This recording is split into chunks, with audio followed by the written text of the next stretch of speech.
It's great to have you with us. I know we're going to get into earnings, we're going to get into the big macro picture in a little bit, but first, for those who are not as familiar with Onsemi's core businesses and customers, give us a quick snapshot and overview.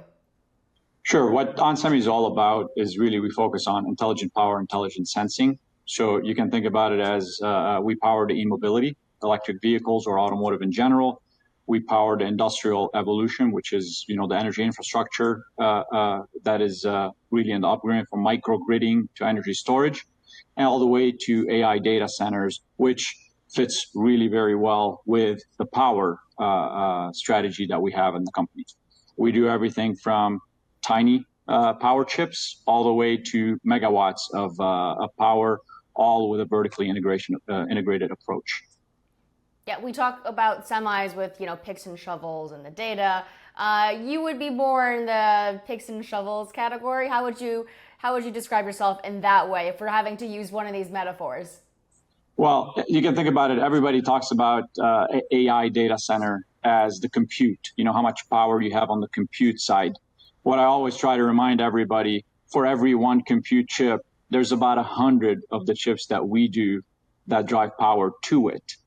A single chat GPT prompt that everybody's used to uses about 1,300 of our power chips. So you can imagine we're the backbone of the compute driving power from, whether it's the grid or renewable energy, all the way to the compute architecture that really prompts in front of your screen just from typing a few words. The history of Onsemi really predates the big internet boom of the 2000s, 2001. So, you guys have really been the backbone for decades now. I imagine that the company has watched things progress, and even from your perspective, I think maybe this moment in time seems more unique than even when cell phones became ubiquitous. That's right. I mean, we actually just celebrated 26 years of being independent or being public. We just had a big employee event, so that was actually very refreshing. But if you think about it, we've seen a lot of these evolutions, or some of them are revolutionary kind of jumps. Whether you talked about the mobile, where it became just a part of everybody's life, to automotive, where that's seen tremendous growth. Not just the car itself or accessibility of the car, but really the content that the car becomes a platform. We all kind of interface with the car today as just a very normal day to day, whether you're going to work or in a ride share, whatever the case may be. The car is part of our daily. To the electrification of the vehicle that you're seeing today on a worldwide basis, all the way now to the AI, which is a little bit crosses all of it. When we talk about GPT or general purpose technologies, that's way more ubiquitous than everything else we've seen. It interfaces with the vehicle. A lot of AI is actually the prompting or the large language model in the vehicle, so you can prompt the car to do things for you while you're driving, all the way to autonomous driving. All of that is that backbone, and we have seen it all. We've actually been powering it all from the background. And now, as we get more and more into this power domain, we're driving it from the foreground. Yeah, and I wanted to just also get back into the history of the company as the backdrop for the next part of our conversation, which is about this latest quarter, which you reported sales being down 15% year over year. So given that you are touching so many parts of mobility, of now AI, I'm curious what the factors have been for that result, but also given your comment that the business is stabilizing but not yet recovering, what's really changed since, let's say, even the height of your stock price from a customer demand perspective? So obviously we are in a daily changing environment, or a daily changing macro environment. So, what changed, a lot has changed. So we're, to be honest, we're getting used to just operating in the uncertainty of the environment. And until we have some certainty, there's always going to be this puts and take. We looked at the quarter, not just year over year. You're right, the numbers year over year, but more importantly, the quarter came in exactly where we expected it to come in. Now, the reason I say this is as much as we just talked about the evolution of the macro or the markets around us, we are undergoing a evolution ourselves. So I started in the company almost 4.5 years ago, and we went on this journey to reshape the company into a value provider of intelligent power and sensing. So we're going through that transformation while navigating all of the, they call it the macro uncertainty, whether it's, inventory builds, whether it is some of the softness in the end markets, automotive and industrial, the two of our biggest markets, have not really recovered. We have seen stabilization. I'll take that as a positive. AI data center, to offset that, doubled year over year.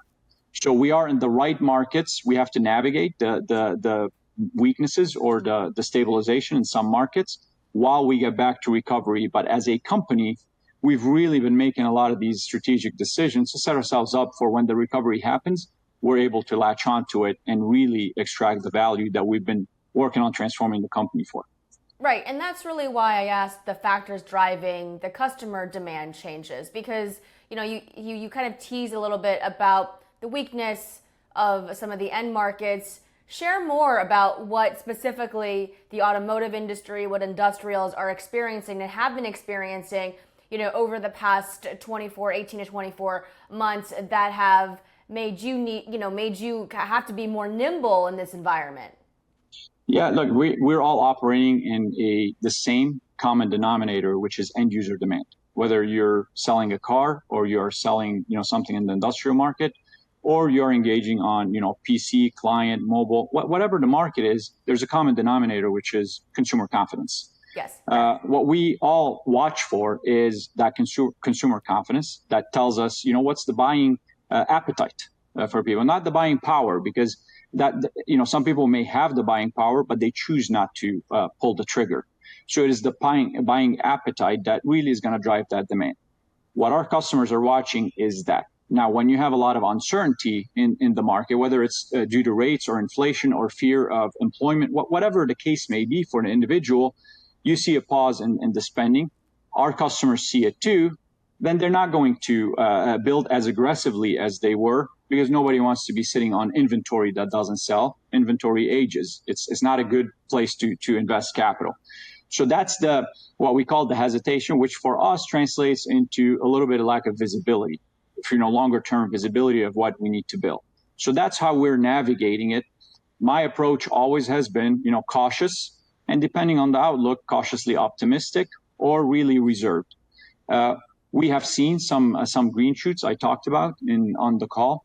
Our medical business, some other business are really posting some growth. I mentioned AI data center doubling year over year, second quarter in a row. So that trajectory of growth is starting.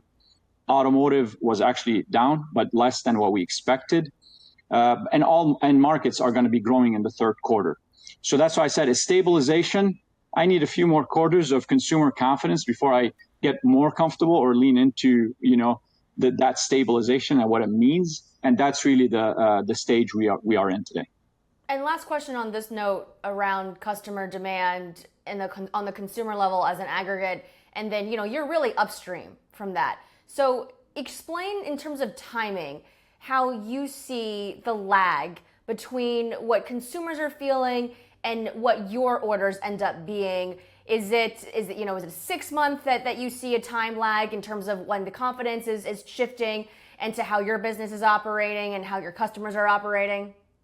So that changes by end market. So we're exposed to a lot of end market, which is good for us because we will see early indicators in it's much smaller business for us, but on the consumer side or what we call the mass market side as well, we will see some early indicators of, hey, things are picking up, ordering patterns are accelerating, backlog is layering in. So we have a lot of KPIs that we look at very, very closely because you can't just look at one thing. Otherwise, you won't get the whole story because you don't want to have a false start.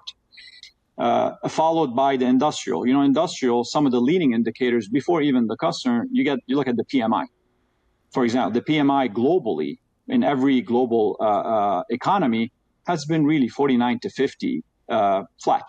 It hasn't really seen. So I have no reason to believe that the industrial market is going to have a fast recovery. But we watch that, and that's going to be the leading indicator for us, along with, of course, the backlog and the ordering patterns and so on. then automotive would layer in right after that. And the commonality between all of them is how long it takes to build the end, call it the end widget for each market. Much faster on some markets. Industrial is somewhere in the middle. Automotive, they may be able to get my products very, very quickly, but they need the metal, they need the chassis, they need the tires. So it's not just the chip. So we have to make sure we're not the bottleneck for them building a car. So we have to react very quickly. And we've set the company up in a way that we're able to respond very quickly to the market signals or the demand signals that we get. Right. I mean, you have to presage when that consumer shift is going to happen well ahead of when the orders come in so that you are not behind. Just reiterating what you said there. Speaking of automotive, let's just talk about that really specifically. You have had automotive revenue now down 4% in Q2. That's sequentially. You do say that, though, the bottom seems to be here now, that the business has bottomed. What's contributing to that outlook? The outlook, again, it's what we see. So if you think about the trajectory for automotive, primarily it has been from a inventory burn. Customers had inventory. Everybody's watching their balance sheet. Again, when the way we call it, when things are a little bit uncertain in the outlook, cash is king. You don't want inventory on the balance sheet. You'd rather have cash. So they've been taking inventory down. Totally understandable. And we believe it got to a point, and it's not an industry commentary, but some customers, we talk about inventory of 2 weeks, which is very, very low. Some customers got it, call it 4 weeks to 6 weeks. Whatever their comfort level is, they're getting there. And as customers get to their comfortable inventory levels across not just auto, but this is a comment for all markets, but specifically in auto here, then they start going to ordering patterns that are more matching the actual demand instead of under demand. We're at that point, and what led me to say, that Q2 is the bottom, because Q3 we're already starting to see growth. And the other thing I said, the second half of the year is going to be higher than the first half of the year, and that kind of tells you, it removes a little bit of the quarter-over-quarter lumpiness when you look at it on a 6-month over 6-month period, because that business is a long life cycle business, so we have to look at it on a larger window to get a pattern rather than a data point. Overall, what has really been the main pattern for EV demand around the world? So EV demand, obviously, I'll start with what people call, the elephant in the room of, EV demand has been softer than what everybody has expected 3 years ago. However, EV is still a growth market. Even at the lower than expected rates of growth, EV has been the largest growth in the automotive, and even forward looking after AI, automotive is still the second growth market, if you look at a longer term view. So that remains the market. Electrification driven by content growth is what's driving that increase. Now for us, what is that opportunity? First is dollar content.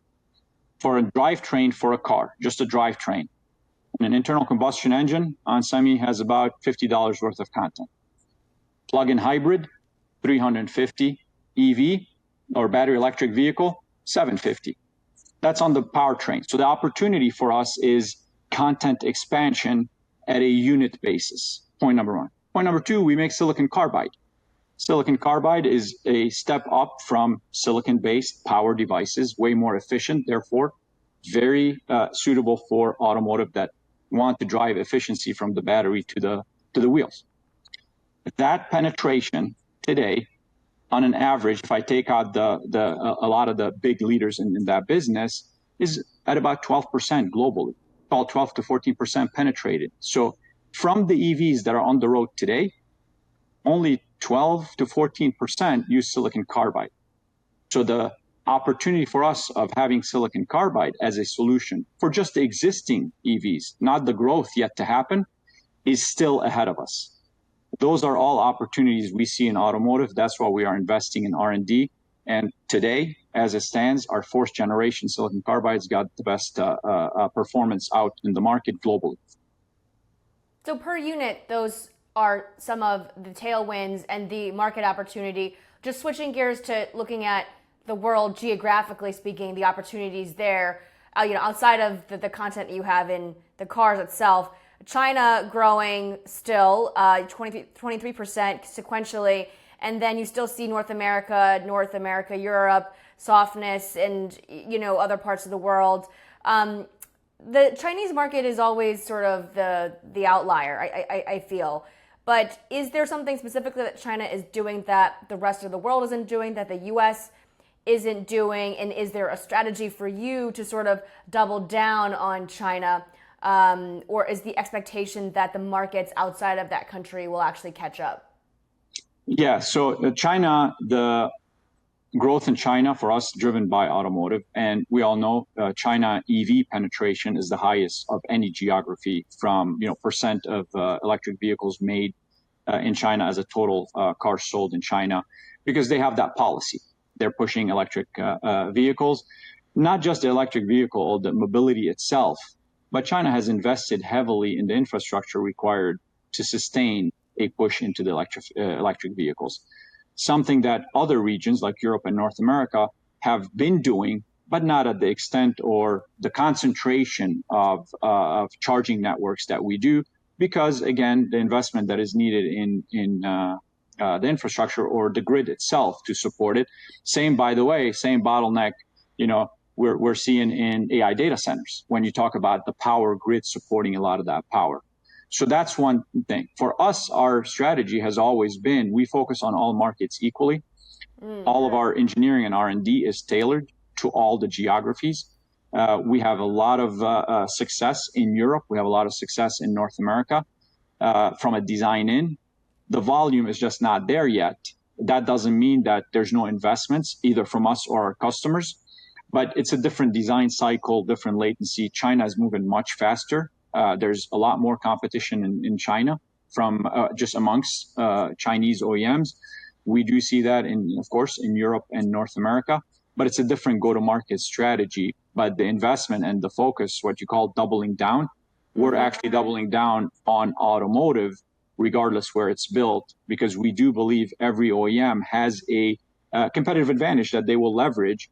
What we want to do is make sure that every OEM we work with has the latest and greatest product from Onsemi.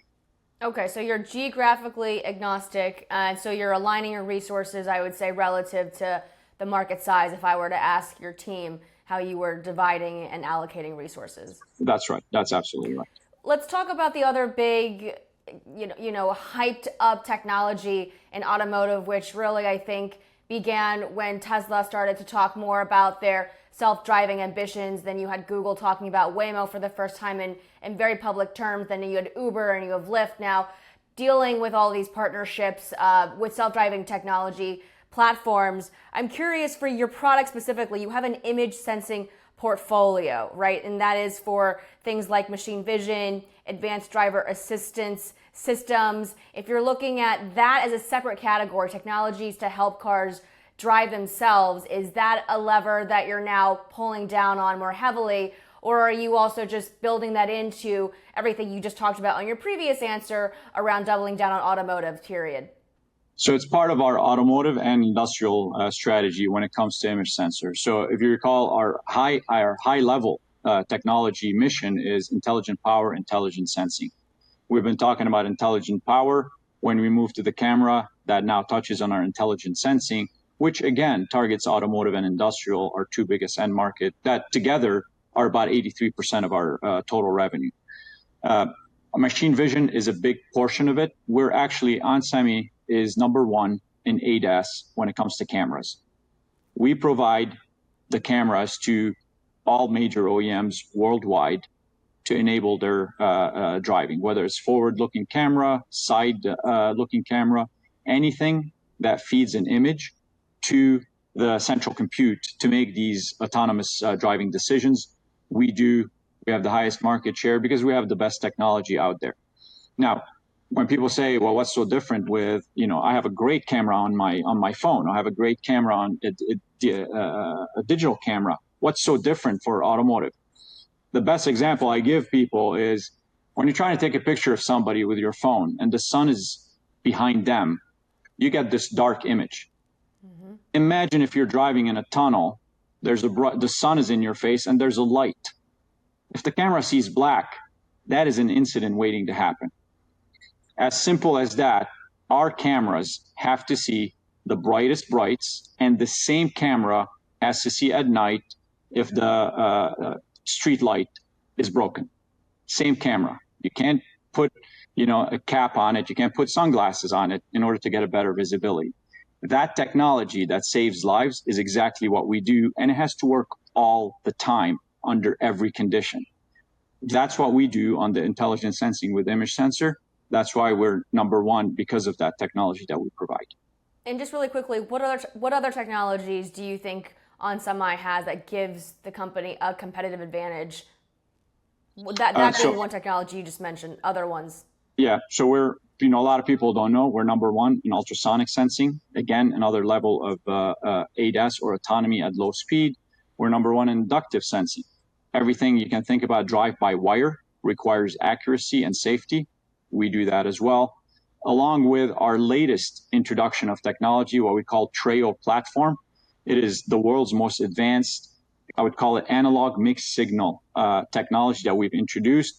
And that, I referenced on our last call, we expected revenue to start in the second half of the year. It actually started in the first quarter of this year, and we've already shipped over 5 million units. Brand new technology, great success in the market, and we're doubling the number of products we're introducing on it this year itself. And when you say number one, are you talking about market share? Are you talking about just pure revenue compared to pure revenue of other competitors? Both. Those cases go hand in hand. Let's talk lastly about energy. You've been on other networks talking about the big plan, AI action plan. You've talked about the need for smart, intelligent power sensing. I'm curious, there are some concerns now as AI is taking up more energy, electricity, that prices are going to go up for consumers. Do you have any sense of what role you might play in making sure that doesn't happen? Absolutely. So, if you think about the supply and demand equation, that's what consumers are worried about. You take a lot of the consumption and you don't meet it with the demand or the supply for it, then what happens? There's scarcity, drives up cost. So therefore, today, if you don't do anything, one of two things will happen. Either we have to throttle back the aspiration for AI, or we have to overinvest and quickly upgrade the grid and provide more power, which will take 7 years, 5 to 7 years, depending on what jurisdiction and how much work does it need to do. So neither of these are an option. If you want to have advancements in AI, or like the president called it, AI dominance, you can't have either slow it down or wait 7 years for it. So what is the solution for us is that smart power approach that our products enable. What does that mean? One is you have to focus on you have to have every energy bit go further into a compute bit. Therefore, if I'm able to do smarter energy going into the data center, let's say 5-10% better, that's 10% more compute that you can put in.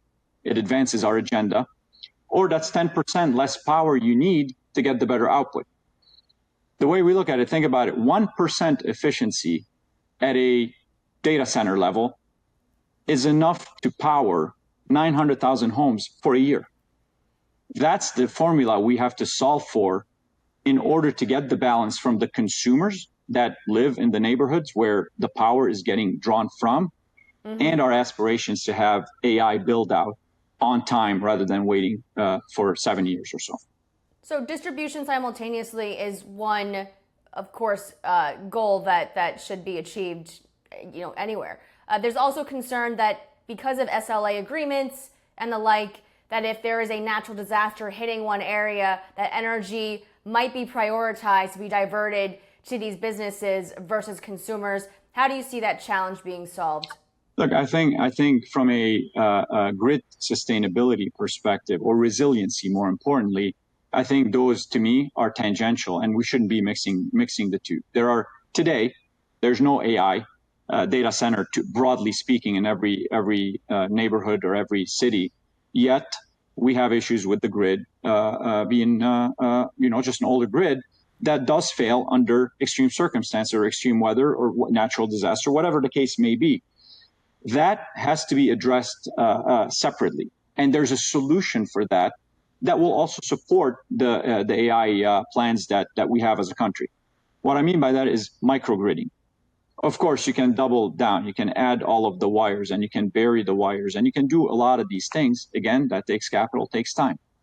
But what about supporting the existing grid with localized, what we call the microgridding? Container-sized batteries that sit at a smaller footprint than a centralized power distribution. That will buffer at least to bridge or repair or get the power back up. Call it, 2-3 days, depending on the natural disaster. There are solutions available already today. When I talk about Onsemi winning in the energy storage systems worldwide, I talk about these container level that take batteries, convert it to energy that can be fed into a data center or into a grid to support people's homes, wintertime for heat, summertime for cool, whatever the case may be.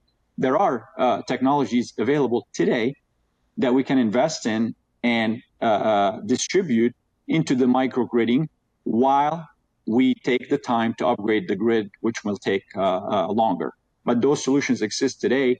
And I think that's part of our focus on the smart power is how do we distribute the smart power and make sure we have the resiliency so we can support both needs.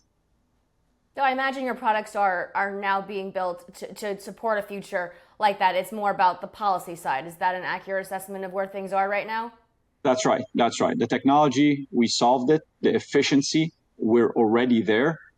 Efficiency, we will never stop. I'll just put that comment out there. Whatever efficiency we've achieved today, that 1% needs to be 1.5, needs to be 2, and so on and so forth. So we're always investing in that. But the policy has to support it because the policy is going to allow people to invest ahead of time because it gives them visibility into the opportunity ahead while the capital is spent today. The opportunity to really get the return on that capital can be over an extended period of time. But that's where policy can help to give, private companies or public companies the ability to invest ahead of the need that we all see is coming. All right, well, let's talk about that in our next conversation. Really appreciate your insights today, and thank you so much for spending the time with us. Absolutely. Thank you, Hope. Take care. You too. Bye.